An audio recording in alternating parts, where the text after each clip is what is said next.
বেশ অনেক দিন পরে আমার কিচেন রুমটা একটু পরিষ্কার করব। যেই জিনিসগুলো আছে কাঁচের ছোট ছোট জিনিসগুলো ওগুলো একটু ধুয়ে মুছে পরিষ্কার করে নিব। হ্যালো এভরিওয়ান, আসসালামু আলাইকুম। কেমন আছো তোমরা সবাই? আশা করছি আল্লাহর রহমতে তোমরা সবাই অনেক ভালো আছো। আমি আলহামদুলিল্লাহ অনেক অনেক ভালো আছি। তো আজকে সকাল থেকে আর ভিডিওটা চালু করিনি, অনেক কাজ আমি করে ফেলছি। তো এখন হচ্ছে দুপুরের দিকে রান্না করতে আসছি। আজকে ভেবেছিলাম যে আমি কোনো ভিডিও নিব না, এটা ভেবেই না আমি সকালতে আসলে ক্যামেরা চালু করিনি, যে ভালো লাগে না কি ভিডিও নিব। প্রতিদিনই তো একই ভিডিও আসলে আমার আপুরা হচ্ছে দেখতে মনে হয় ভালো লাগে না, নিজের কাছেও খারাপ লাগে যে একই ভিডিও দেখাচ্ছি এবং ভিডিও নিচ্ছি। তারপরে আবার ভাবলাম না থাক, ভিডিও নিয়ে কী হবে। তো তারপরে হচ্ছে ইলিশ মাছ যে ভিজিয়ে রেখেছিলাম ওটা হচ্ছে সুন্দর করে কেটে কুটে নিয়েছি। এখানে হচ্ছে একটু হলুদ মরিচ লবণ দিয়ে মেখে নিচ্ছি, সুন্দর করে ভেজে নিব। আর আজকে কি কি রান্না করছি সেটা বলছি। এখানে হচ্ছে ইলিশ মাছ একটু ভুনা করব, তার সাথে হচ্ছে আমার বোন যে কচু শাক নিয়ে আসছিল সেটা চিংড়ি মাছ দিয়ে রান্না করব, আর সাথে ডাল।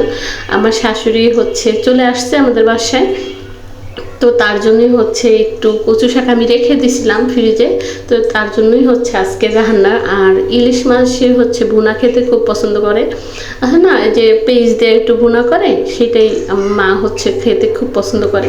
তো তার জন্য হচ্ছে আজকে এই রান্নাটা। এটা সুন্দর করে ভেজে নিচ্ছি ইলিশ মাছ, তো সুন্দর করে একটু ভুনা করে নেব। আর ওইটা আর অনেক দিন ধরে ভাবতেছিলাম যে পাকঘরের যে জিনিসগুলো হয় না, ছোট ছোট জিনিস, এগুলা কিন্তু একটা সময় দেখা যায় রান্না করতে করতে একদম তেলকেষ্টা হয়ে যায়। তো অনেক সময় দেখা যায় দুই একটা হাতের কাছে আমি পরিষ্কার করে ফেলি, তারপরে দুই এক সময় আবার হয়ে ওঠে না, এমনি সেমনি দেখা যায় যে দুই একটা অনেক ময়লা হয়ে যায়। আর যেহেতু আমার ছোট বাবু আছে, তো সব সময় সব কাজগুলো আসলে করে উঠতে পারি না। অনেক সময় দেখা যায় যে হ্যাঁ একটা কাজ করব করব বলে পড়ে থাকে, আর করা হয় না। তো আজকে আসলে ওই যে বলতেছিলাম কোনো ভিডিও নিব না, সেজন্য হচ্ছে আমার কিন্তু অনেক কাজ করা হয়েছে। যদিও কাজগুলো আমি পুরোপুরি দেখাইনি, কারণ বাবু হচ্ছে ডিস্টার্ব করতেছিল, তারপরে আমি হচ্ছে ভিডিও নিতেছিলাম। যাই হোক, এদিকে এই যে পেস্ট মরিচ সুন্দর করে কষিয়ে নিয়ে তারপর হচ্ছে মাছটা দিয়ে দিলাম। আর এখানে শুধু পেস্ট হচ্ছে আর তেল লবণ হলুদ এই সমস্ত একটু দিয়েছি, আর আলাদা কোনো মশলা দেইনি। আর ইলিশ মাছে হচ্ছে জিরার গুঁড়া এই সমস্ত আমি দেই না, তাই ওই রকম আর দেখাইনি। তো এই যে আমার মাছ বোনাটা কিন্তু হয়ে গেছে, আর আমি এইভাবেই হচ্ছে উঠিয়ে নেব, কারণ একটু পরে একদম শুকনো শুকনো হয়ে যাবে, এই ঝোলটুকুও থাকবে না। তারপরে হচ্ছে এখানে এই যে চিংড়ি মাছ আর হচ্ছে পেঁয়াজ একটু মরিচ হলুদ লবণ তেল এগুলো দিয়ে হচ্ছে সুন্দর করে কষিয়ে নিচ্ছি। এখন হচ্ছে একটু ঝোলের পানি দিয়ে আবার এটাকে বলক দিয়ে নিব। কচু শাক এইভাবেই রান্না করলে আসলে ভালো লাগে। আমি যদিও রেসিপি দিতেছি না, আমি এভাবেই রান্না করি, আসলে সেটাই দেখানো। আর এই যে ঝোলটা একটু বলক দিয়ে নিছি, এখন হচ্ছে কচু শাকটা দিয়ে দিচ্ছি। তো এটা না একদম গলা চুলকাবে না, তো সেই জন্যই। আর রসুন কিন্তু দিছি, ওটা আমার বলতে মনে নাই, ভুলে গেছি, রসুন অবশ্যই দিছি।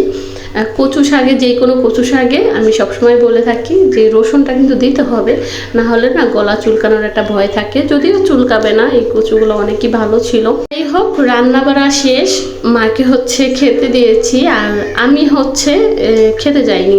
প্রথমেই হচ্ছে আমি বেসিনটা একটু ক্লিন করতেছিলাম মুছে। আমি তো কিছুদিন আগে হচ্ছে বেসিনটাকে সুন্দর করে ক্লিন করছি, তো এখন থেকে সবসময় চেষ্টা করি যে সুন্দর করে ক্লিন রাখতে, তাহলে হবে কি আর ওই রকম কালোটা হবে না। তার সাথে হয়েছে কি, আমি একটা জিনিস পরিষ্কার করতেছি আর একটা জিনিস পরিষ্কার করতেছি, তো ওইগুলা পরিষ্কার করতে করতে ভাবলাম আচ্ছা ঠিক আছে সবগুলোই আজকে হচ্ছে পরিষ্কার করে নিই।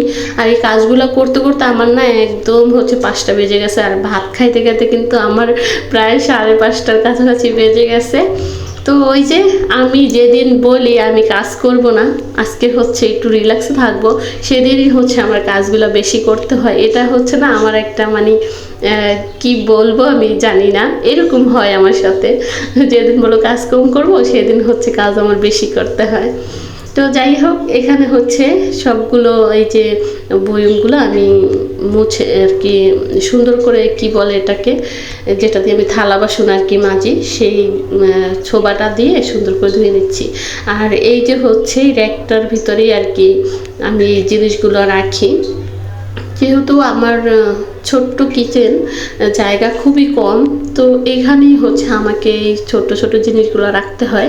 কারণ এইখানে যে জিনিসগুলো রাখি এগুলো সবসময় হাতের কাছে রাখতে হয়, সবসময় লাগে রান্নার কাজের জন্য। আর যেইগুলো হচ্ছে বাড়তি জিনিস সবসময় লাগে না, মানে 2-1 দিন পরের দরকার হয়, তো সেইগুলা একটু বড় কিছুর ভিতরে রেখে তারপরে আমি কিন্তু খানাডুলির ভিতরে রেখে দিই।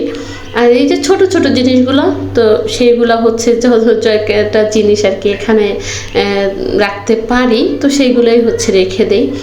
তো আজকে হচ্ছে ভাবলাম যে আমি কাজগুলো করতেছি আর একটু গোছগাছ করতেছি, তো এটা হচ্ছে একটু ভিডিও করি। তো যেই আপুদের হচ্ছে ছোট ছোট আর কি কিচেন রুম, তাদের হচ্ছে কাজে লাগবে যে এই আইডিয়াটা, যে এইভাবে তো আমি রাখতে পারি। তো এই যে আমি কিন্তু ঘুরিয়ে ফিরিয়ে মানে কোথায় কিভাবে রাখতে পারি সেইভাবে হচ্ছে চেষ্টা করতেছি। এইখানে হচ্ছে ছোট্ট একটা র্যাক, তো এই ছোটো র্যাকের ভিতরে না আমি অনেক কিছু রেখে দিছি, এই ছোট বড় সব কিছু মিলিয়ে। এখানে চিনি, চা পাতা, তারপরে দুধ, মশলার জার, অনেক কিছু রেখে দিছি। তো যেগুলো আমার একটু কম প্রয়োজন হয় তো সেগুলোও সব কিছু আস্তে আস্তে মানে যে ঘুরিয়ে ফিরিয়ে আসলে রাখার চেষ্টা করতেছি। কারণ ওই যে বললাম এই ছোটো ছোটো জিনিসগুলো কিন্তু হাতের কাছেই লাগে সব সময়, তো সেই জন্য এখানেই রাখি। আর এইখানে একদমই জায়গা কম, 2টা চুলা রাখা, আগে তো আমার একটা চুলা ছিল, তো তখন আরেকটু জায়গা ছিল। এখন যখন 2টা চুলা নিয়ে আসছি তো জায়গা অনেকগুলোই কমে গেছে, তো সেই জন্য এখন তো আরও একটু মানে চাপের হয়ে গেছে। তো এখন থেকে চিন্তা করতেছি, জান্নাতের বাবা তো বলতেছে সে বড় রুমে যাবে, আবার হচ্ছে মেয়ে মানুষ তো একটু কিপটা, তাই না? আমি হচ্ছে একটু কিপটামি করতেছি যে বড় বাসায় যদি যাই তাহলে এখন যেই অবস্থা মানে বাসার 10,000 টাকা 12,000 টাকা রুম ভাড়া এরকম সব জায়গায় দেখতেছি। মানে আমরা কয়েকটা বাসা দেখছি, তো ওই বাসাগুলো না হচ্ছে পছন্দ হয় না আমাদের, কিন্তু রুম ভাড়াটা বেশি।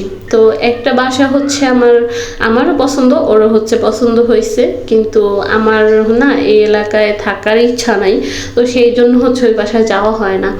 তো দেখি কি করা যায়, আসলে এইভাবে কষ্টই হইতাছে।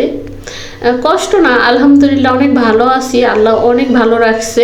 তারপরও হয় না, আসে না কিছু কিছু ক্ষেত্রে মানে একটু কষ্ট, এই আর কি। তো এটা কোনো কষ্ট না, যাই হোক এই তো যেইভাবে আর কি পেরেছি সেইভাবেই হচ্ছে গুছিয়ে নিচ্ছি। আর এইখানে হচ্ছে এই যে দইয়ের কোটা ছিল একটা, তো এটাকে আমি একটু হচ্ছে রং করে কালার করে নিয়েছিলাম, তো আমার কাছে এটা ভালো লাগছিল। তো আগে হচ্ছে ডিম রেখে দিতাম, তো এখন হচ্ছে আর ডিম রাখি না, ডিম ফ্রিজে রাখি, যেহেতু প্রচুর গরম, তো গরমের জন্য ডিম আর বাইরে রাখতে পারি না, ফ্রিজেই থাকে। আর এটার ভিতরে হচ্ছে যে বাড়তি একটু কিছু হয় না, এগুলাই হচ্ছে রেখে দেই। তো যাই হোক, ভিডিওর কিন্তু একদম শেষ পর্যায়ে চলে এসেছি, কিন্তু আমার প্রিয় আপুদেরকে সেই কথাটা কিন্তু মনে করে দেইনি, যেটা প্রতিদিনই বলি। তো এই পর্যন্ত আমার সাথে যে আমার প্রিয় আপুরা আছো, কিন্তু একটা লাইক দিতে ভুলে গেছো, প্লিজ মনে করে একটা লাইক দিয়ে দিবে, কারণ তোমাদের একটা লাইক আমার কাছে অনেক মূল্যবান। আমার এই ছোট্ট ভিডিওটা অনেক আপুদের কাছে পৌঁছে দিবে। তো যাই হোক, এই যে হচ্ছে আমার কিন্তু গুছানো হয়ে গেছে অলরেডি। এভাবেই হচ্ছে আমি আসলে আমার রান্নার পরে এই কিচেন রুমটা কিন্তু এইভাবেই রাখি। তো আমি যখন ভাত খাওয়া দাওয়ার পরে একটু রেস্ট করে তারপরে একটু চা বানাতে আসি না, তো এইরকম দেখতে ব্যাপারটা আমার কাছে তো বেশ ভালো লাগে। তো আমার আপুরা তোমরা কিন্তু আমাকে জানাবে আজকে আমি আমার এই ছোট্ট কিচেন রুমটা কীরকম সাজিয়েছি, তো সেটা যদি কমেন্ট করে জানাও আমার অনেক ভালো লাগবে। তো এই যে, তো যাই হোক, একদম ভিডিও শেষ পর্যায়ে চলে এসেছি, এই পর্যন্ত বিদায় নেব। তো ওই যে আবারও বলি, আমার কিচেন রুম আমি যেভাবেই সাজাই না কেন আমার কাছে ভালো লাগবে। তো তোমাদের কাছে কেমন লেগেছে এবং কেমন সাজিয়েছি অবশ্যই কমেন্ট করে জানাবে। তো এখানেই বিদায় নিচ্ছি, আল্লাহ হাফেজ।